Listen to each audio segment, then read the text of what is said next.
Never define yourself through somebody else. If for so long, since childhood, since watching socials, since seeing the things around you and feeling like you know what is expected of you, because very often that is what's expected of you. And you've lost yourself, maybe you never knew yourself along the way. And you got to stop defining yourself by people. And that's what we're going to talk about today. Let's jump into that right now.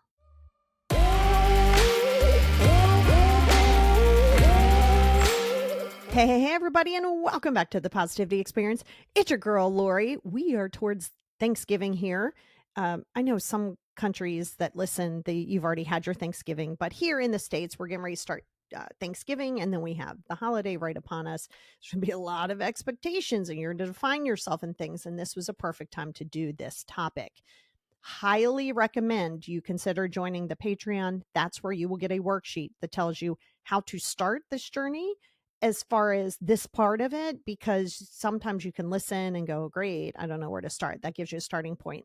And the 5 journals are live. They are shipping. It takes a minute because they are drop shipped when you order them, but they are there. Highly recommended. It's going to help you unbox yourself.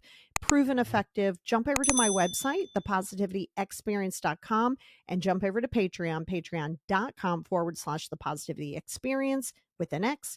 And you can find both of those in the description of this podcast. Okay. This is so important. And we're going to talk about the psychology of it and why you got to stop. Because your identity, you've been told you're this, you're that. You're a conservative person as far as how you act and what your relationships are supposed to be like. You're supposed to do this type of a religion. This is what makes you a good person. This is what makes you valid. But if somebody in that minute says, I don't like you, you've lost your mind, because now you're like, oh my God, then who am I? Who am I? If my parents or whomever has said to me, they don't know who I am, because I promise you, there is a script. There is a script that people use when they're losing control. It's not new. It's been around since the beginning of time. They're not unique in this. One of the biggest things that you're going to hear is you've changed. Well, of course you've changed. Caterpillars change into butterflies, right? So of course you change. You want to change, but people don't like that. So if you have decided, good grief, if you have defined yourself through the eyes and acceptance of other people, you are now going to say, this is who I am. That's not who you are. That's not who you are.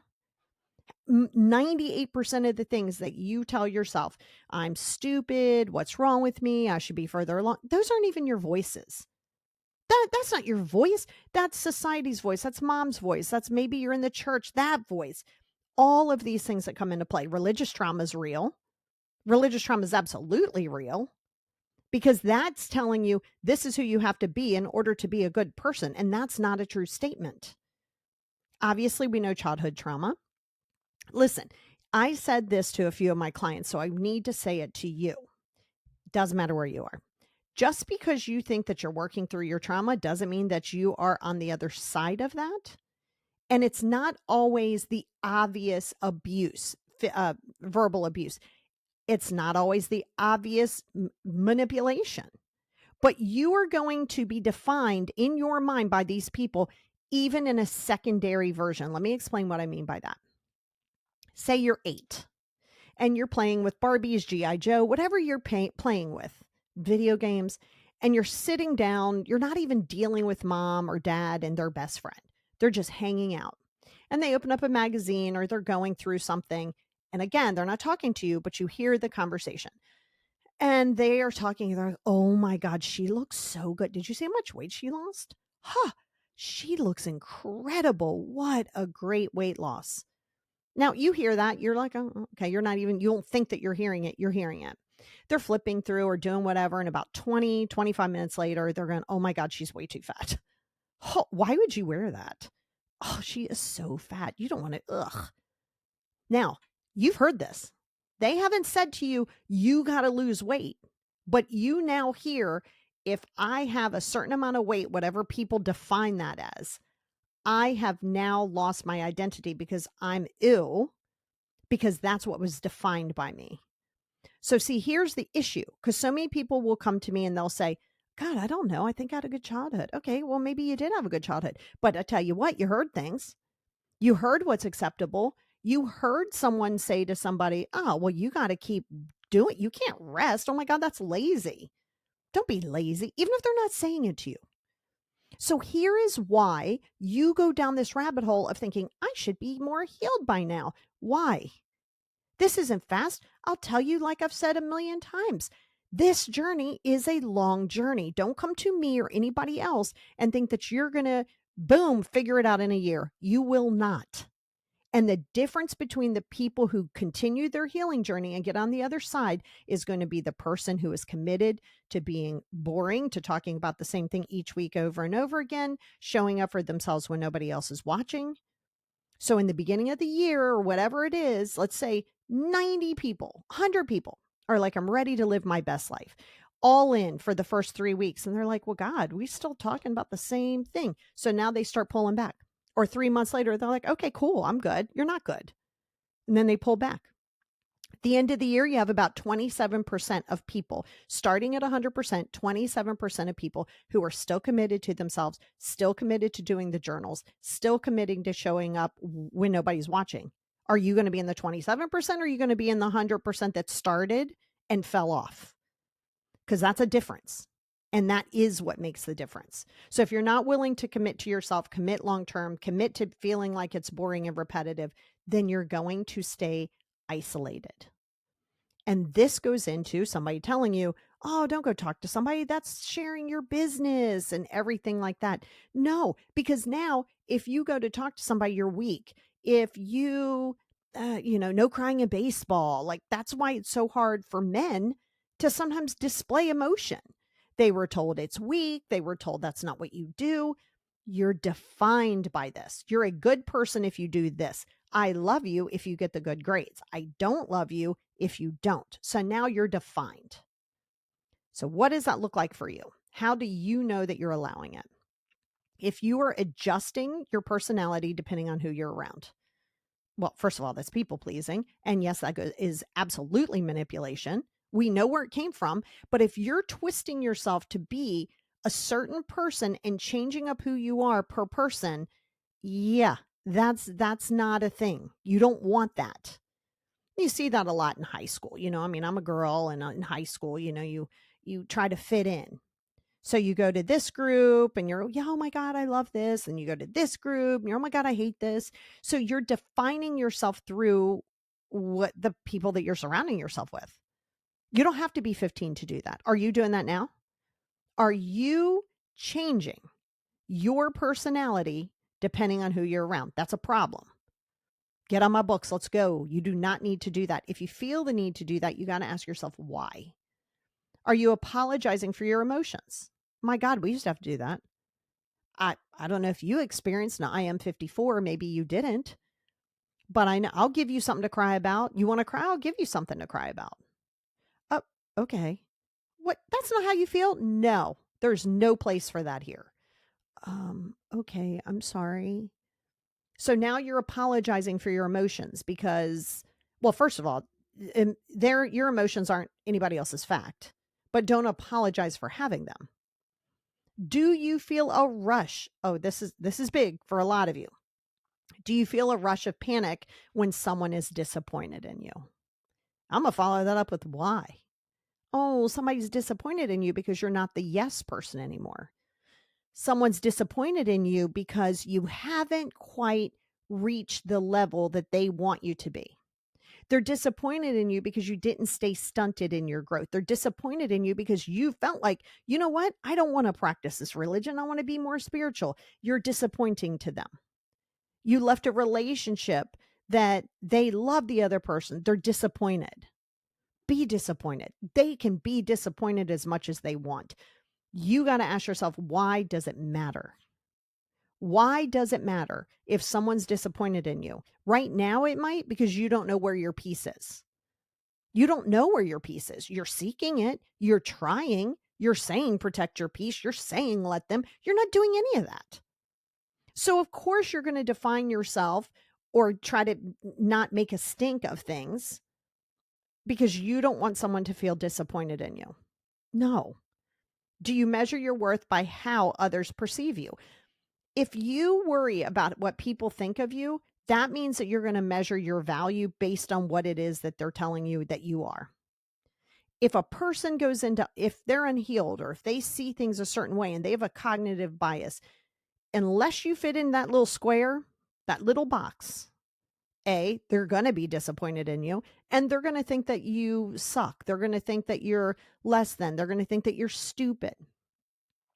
Do not sit there and say, I need others' perspective. Well, that too, of me to be different than how you feel it. Why isn't that enough?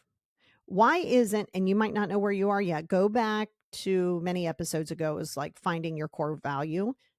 That may be very helpful. And if you're on Patreon, I know it is because there's a worksheet. Go ahead and get that. This might really help you with this podcast. It is imperative that you get to the heart of this and that you start working on it. This is your responsibility. You are your responsibility. That means, going back to what I said, are you willing to commit for years? Are you willing to show up? Are you willing to not be in that 27% at the end of the year? Are you willing to go, well, damn it, we're talking about the same thing for 3 months? Yes, we are. Are you willing to do that and stop rushing a process? 27%. When you get on the other side of 27%, after a while, you're not going to care about what somebody perceives you as because you're comfortable with defining yourself through your eyes. Those are all the ones that I just mentioned. Those are all signs that your identity is extremely constructed rather than internally grounded. It's been constructed. You know, remember, we're only as healed as the unhealed people before us. And that's the issue because you're given this identity because it was in the family. You're given the identity because this is what's acceptable. Why is that what's acceptable? Why? If people's biggest concern is your cursing, well, then they must live one hell of a good life. They must have so many things in order for themselves that that's their biggest issue. You're going to worry about how they see that? For what? You're going to worry about if they're upset with you because you're getting ready to get out of a relationship with your spouse or your partner because they like them, or they feel is because you got married in the church, you got to stay and you don't want to, and now they're disappointed in you. Why would you define yourself in that? Your peace is never for somebody else's approval. And of course, vice versa. This is how your social conditioning is going to shape your identity. Even worse now because of social media, but culture, religion, family systems, all of those reinforce performance-based worth. Every single one of those. Family systems. This is how we do things here. Everybody does this. It's Sunday dinner for everybody. Everybody must come because that's what we do. You don't have to go. You don't have to go if you know when you get there, you're going to get the third degree grilled about why you're not dating. When are you going to have kids? Do you know who you want to be when you grow up? What school are you going to go to? Why would you want to subject yourself to that? Because the family construct says, or the family systems say, you do this, then you go to this college, then you're this person, then you get married, then you have 2.5 kids, then you do this, you buy the house, and then you're done. That's not a thing. You don't have to follow that blueprint. Culture, of course, culture. I do have clients that are in some really difficult cultures in across the pond.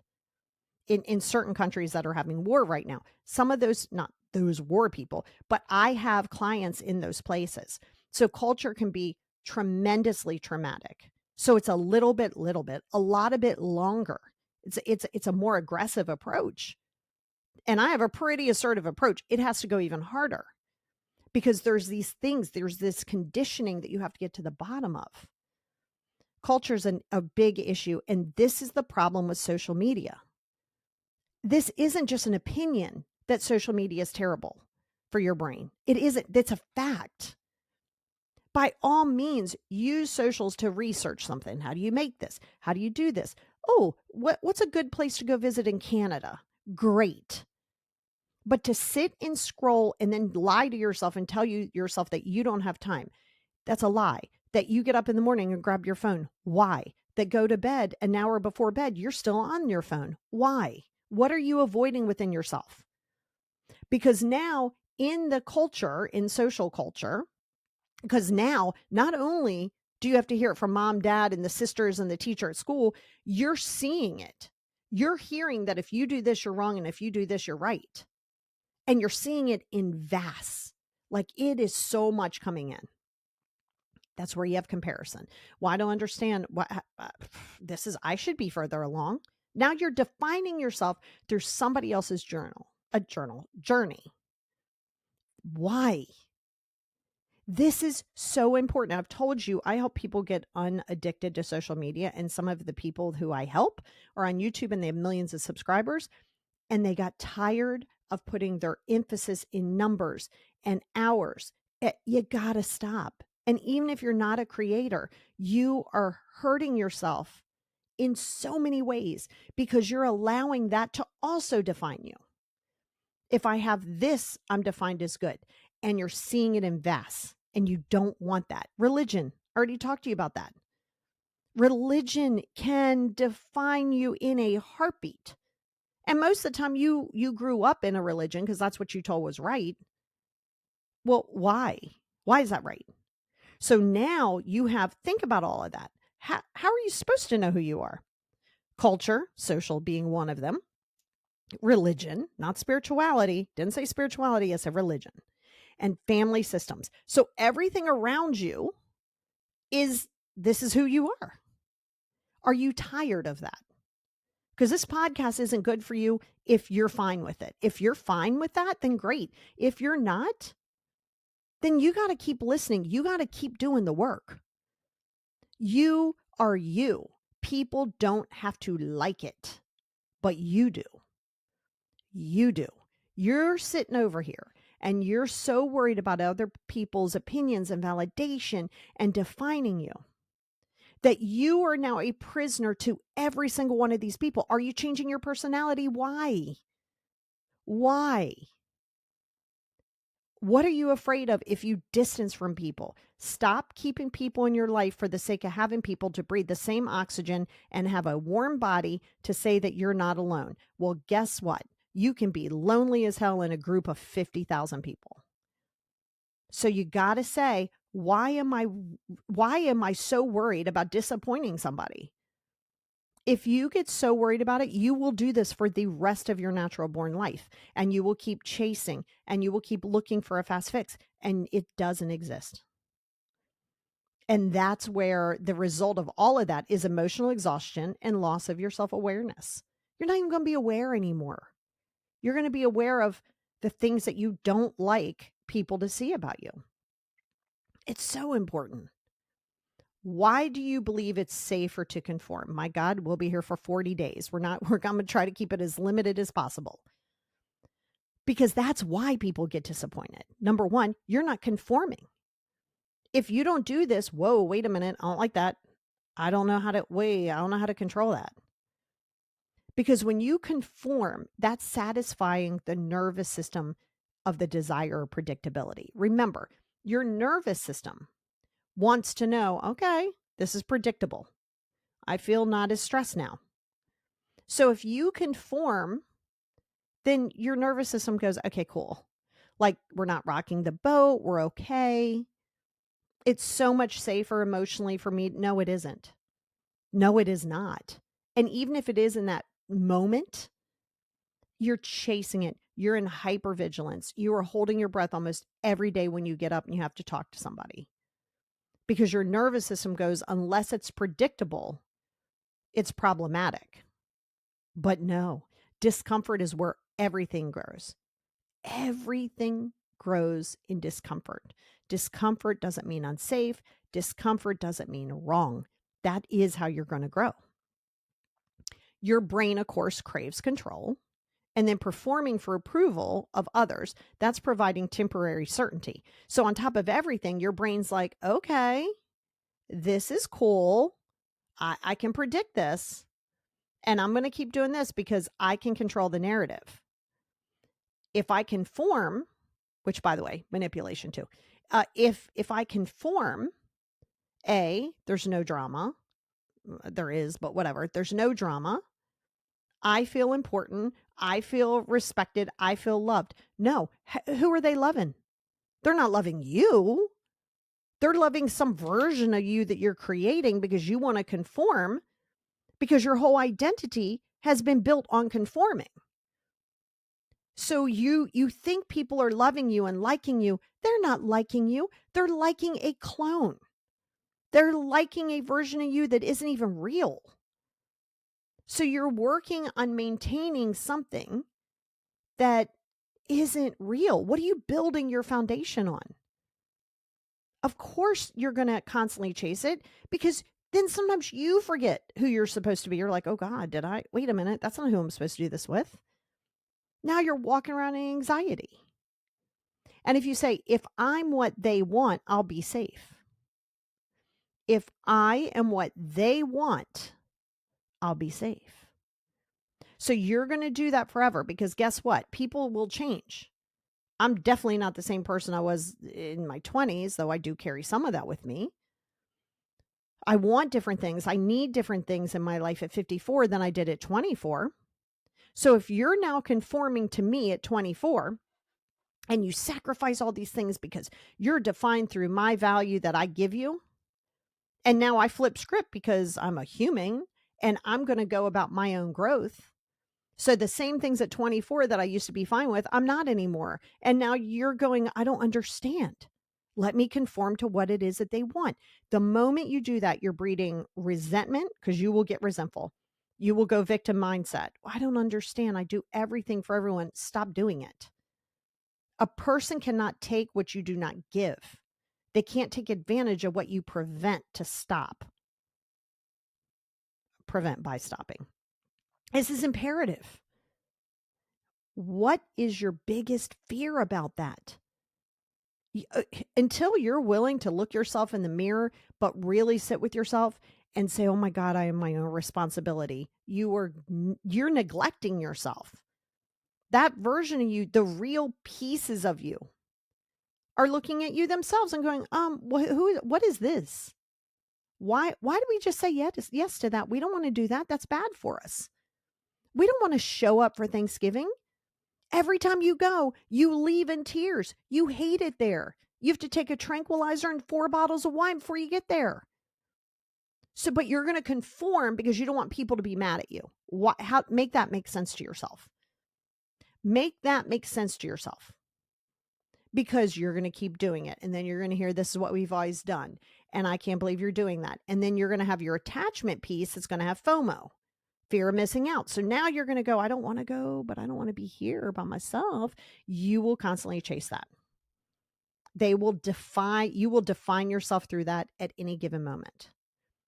Because the conforming, that's all an illusion. That's going to breed anxiety, resentment, burnout. You'll definitely get burned out.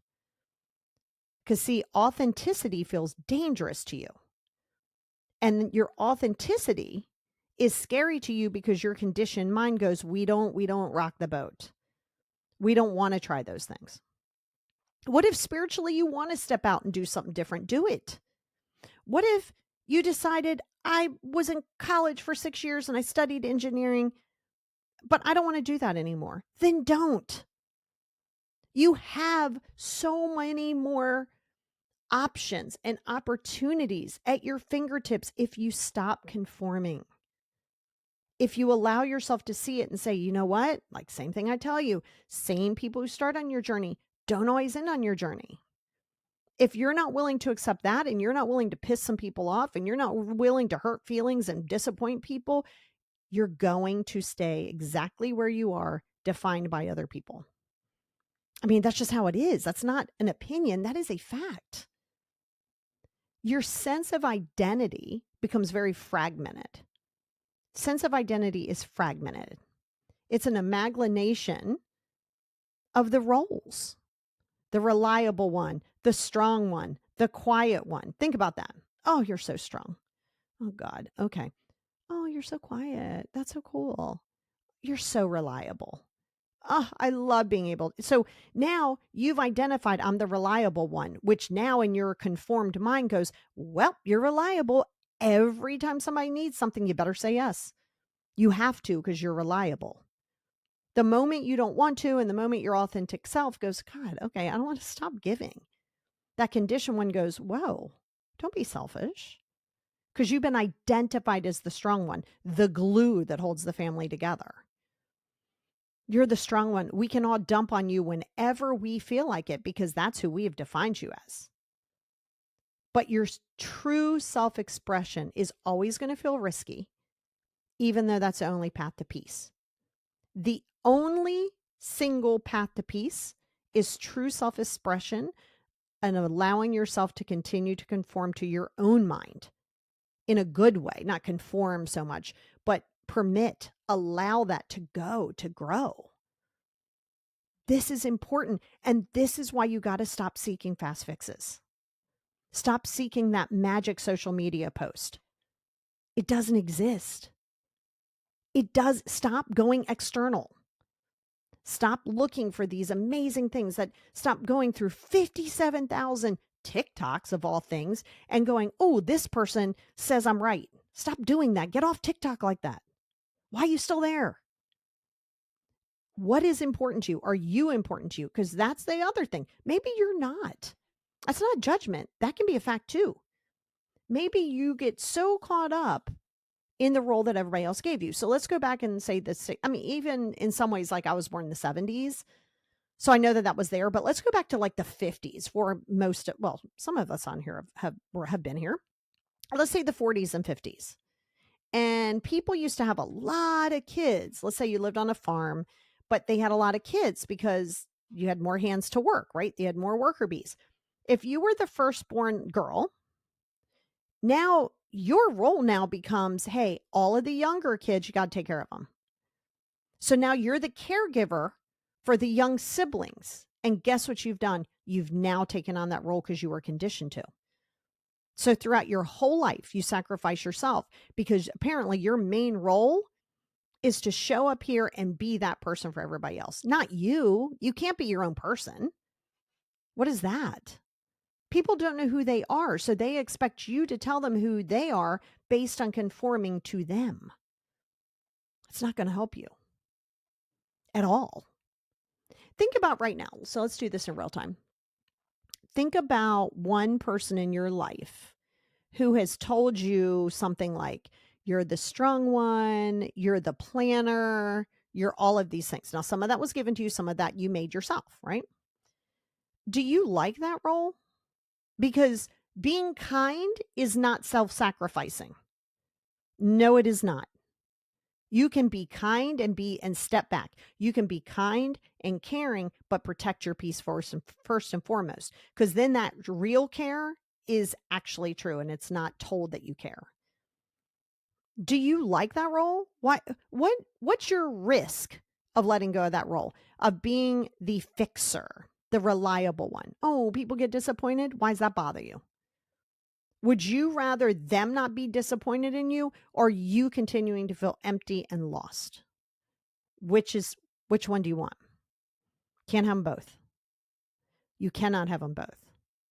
For so long, it's been one way, but think about how it would feel to just say no and sit in your jammies and watch football on a Sunday or a movie or whatever and have a glass of wine or some coffee at your pace. Just because you have a dish in the sink doesn't make you lazy. You don't have to constantly prove your value because all you're doing is running yourself ragged. We are one of the only countries that promote the fact that you can work 90,000 hours in a week and that's a good worker. That is not good. That doesn't define you. If you don't have wellness, you will make time for sickness. Let me repeat that. If you don't make time for wellness, if you're not checking in with yourself, if you're not doing the journals, if you're not showing up for yourself, and you're burning yourself out, you will make time for sickness, whether you like it or not. Choose and choose wisely. Wildly. Choose wildly. I mean, that's okay too. You can go out and get wild wisely. So what do you do to reclaim it? Well, like I said, we'll talk about it on the Patreon more, but awareness. Ask yourself this question right now as we're listening to this. Whose expectation am I living for? Just in your head. And it could be more than one person. Whose expectation are you living for? And then I want you to list your values where that came from. Did that come from your family? Did that come from the religion? Does that come from school? And then which one of those things, if any, align with who you are today? Do you want to be the person who can go and explore who you want to be? Are you willing to come out of a relationship or a marriage that you got yourself into because you just wanted to flee the house? Because I promise you that's a thing. Sometimes you get in a relationship, no matter what gender birth you were, and you say, I got to marry this person, just get the hell out of here. Well, maybe that's not who you are now. Maybe you're growing. Maybe it's time to just drop all of that old baggage. Then do that. Oh, you're going to piss people off, not your problem. Because guess what? You have been neglecting yourself for years and years and years. When is your breaking point? When is your breaking point? Step 2 is embodied boundaries. They are not rebellion. Boundaries are for you. They are self-definition in action. When you stop explaining your limits, you start teaching people who you are. If you just say, don't talk to me, don't do this, don't do that, and you're like, people are running over my boundaries, that's not a boundary. You're not setting one. Consequences. What are the consequences that you're going to enact? What you got to start teaching people as to who you are. Now, they can get on board or not. What you don't want to do is try to teach just that one person. I need them to get on board. No, we're not doing that either. Step 3 is nervous system rewiring. Practice micro moments of authenticity. Try something new. Do something. Maybe you want to put little teeny tiny models together. Oh, and it can't be socials. Like we're not doing that. Speak up when you normally stay quiet. Hey, no, you know what? I'm really not going to come to Thanksgiving. We don't need an explanation why. We don't need to go down a whole thesis as to why. No. Why do you feel that need? Say no without without an apology.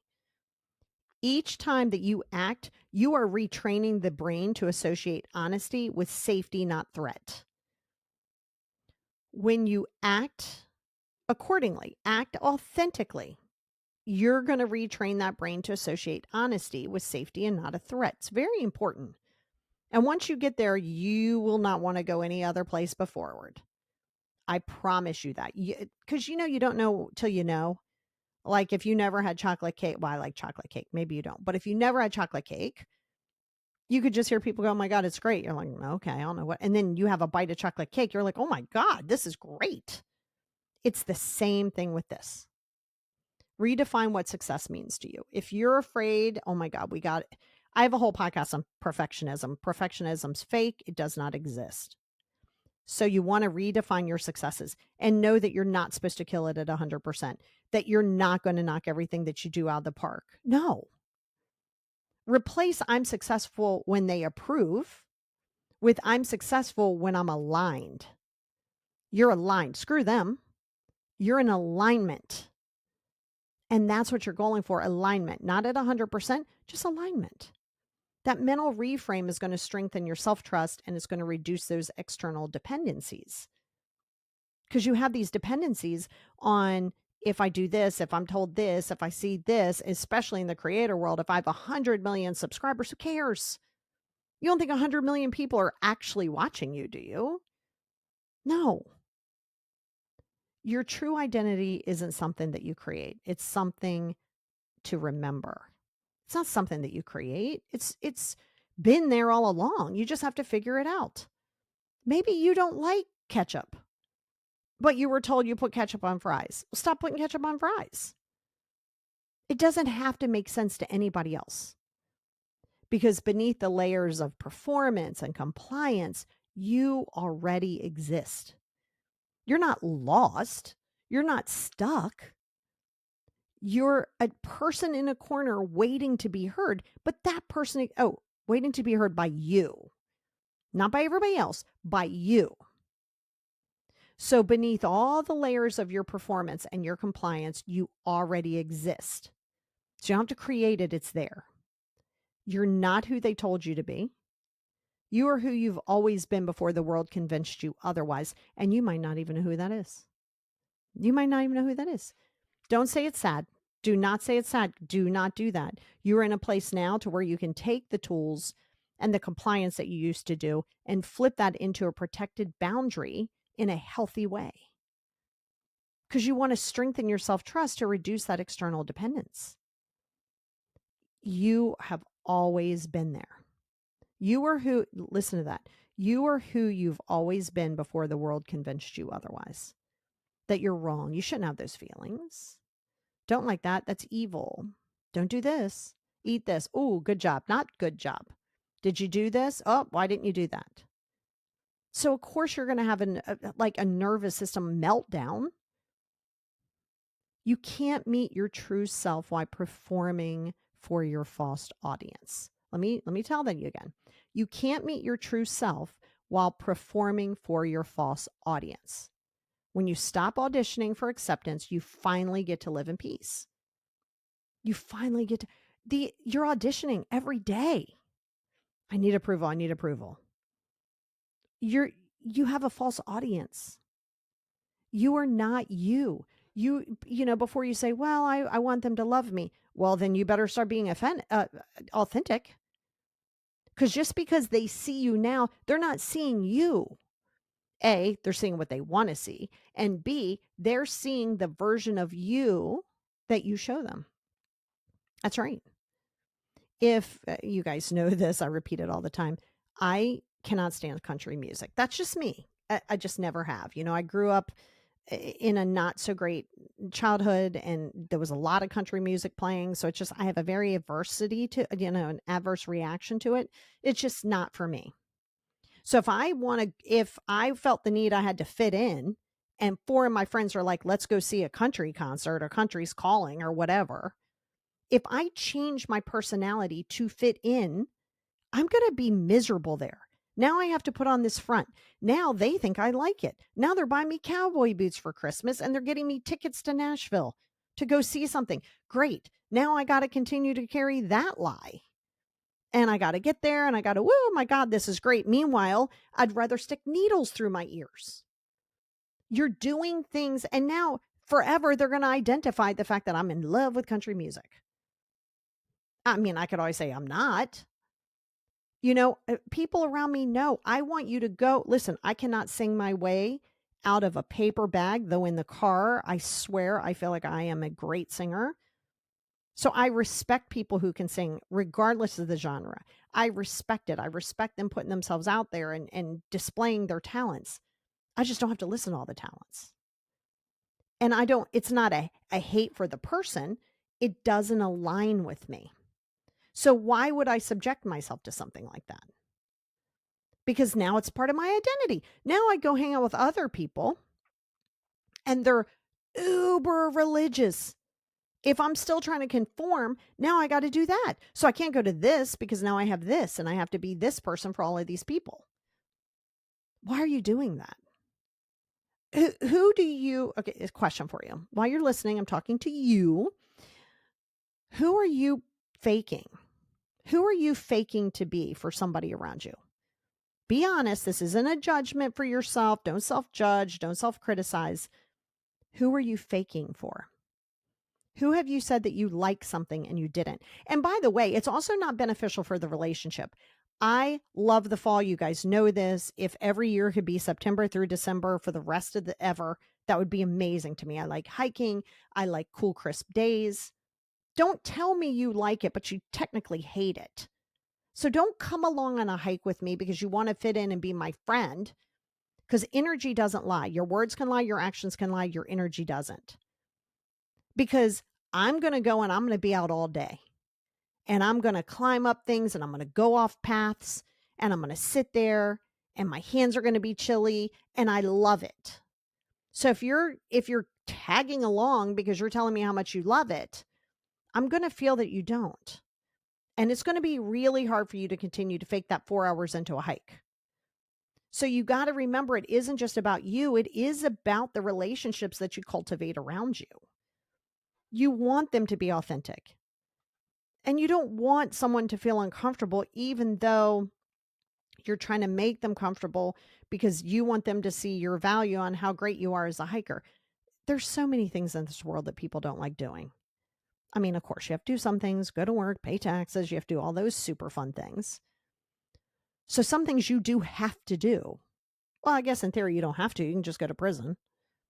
But for the most part, you do have to do a lot of things. We are in this world, not a lot of things are in our control.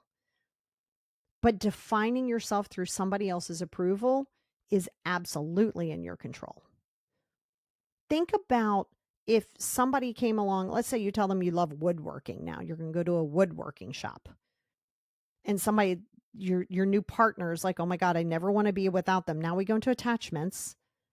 So now because somebody has attachment, they want them to see their value. And so they're going to tell you how much they love woodworking, but they hate it. And now that person has to carry that idea for the rest of their life that they're with you. You don't have to. You do not have to be the person somebody else wants you to be because, quite frankly, they don't know who they are. So you're trying to fit into a narrative to make them feel whole, but they don't know what that would be. So they got to keep changing the narrative for you. What are you missing out? You're not missing out on a damn thing. On something where you got to put on your magic hat and your facial fakeness and, all right, let me gear up. Let me be this fake person. Being authentic isn't exhausting. It's okay. There are going to be people who don't like you. There's definitely people who ain't going to like me. So what? Like yourself. For example, this podcast is for everybody who's tired of their own shit and they're ready to move to the next level. This ain't going to be for everybody. And I'm okay with that. Because my authentic self, I know is good. I know I'm good at my job and I know the value that I bring to the people who want to see it. You got to feel the same way. Well, you don't got to do anything, but it's going to help you. Get those 5 journals. Go to the website. Get the 5 journals. Get on my books. Let's work together. You don't need to stay in a place. I don't care if you're 75 years old. You do get to let your authentic self come out. You already exist. Don't say you don't know who you are. You just, well, and that's somewhat true, but don't say who you are because you've never known, because while that's true, that version of you's still been there. That version of you when you could just watch cartoons and have your Cheerios and play with Barbies or G.I. Joe for those 5 minutes, you didn't care. You were just there. Think about how refreshing that is. I am in love with football. I am a football fanatic. I am a Cowboy fan. I have always been a Cowboy fan. I don't want you to tell me you're a Cowboy fan and you love football, and now all I want to do on Sunday is watch football games because I have the Sunday ticket, and you're sitting there miserable. No, don't do that. Don't show up to people's houses because you don't want to be alone, and now you got to put on this happy little face. If you don't feel comfortable going to Thanksgiving, don't go. Or if you want to go and you're tired of performing, then go. You're going to get pushback. That's how you know you're doing good. You're going to get people disappointed. Great. You're the villain, even better. They don't have to stay in your surroundings, and you don't have to either. Not everybody on your journey now is going to remain on your journey, and that's good. That's actually great. So what do you not want to do? Who do you not want to be? What are you tired of performing and feeling like, oh my God, I hate doing this every single time I do it? You're not missing out on a damn thing if you have to be fake. If you have to fake your performance by not going, by going, what the hell is that? What are you missing out on? What are you missing out on? Nothing. People talking and telling you who you are. You exist. You are important. And let me tell you, that matters. You can be authentic. The people and things that are in alignment with that will be in alignment, and that will find you and you will find them without seeking. Don't go chasing it. Don't just say, how do I find my people? Don't do that. You can't find your people until you know what your people would even look like. Stop performing. So I'll leave you with this, and we'll pop over and we'll do the worksheet. If no one was watching at all, and your nervous system was like, oh my God, I'm scared to death to figure out who I am, where would you start? What would you want? What would you want to feel? What would you want to explore? If somebody thought it was stupid, if you're in a religion that you don't like, you don't have to be in it. If you're in a relationship that you absolutely jumped into just to get out of the house, but you're in a different place now, get out of it. Because if not, you're going to wake up one day at 92, if you're lucky and healthy, and say, I never knew who I was. And you don't have to do that because you already exist.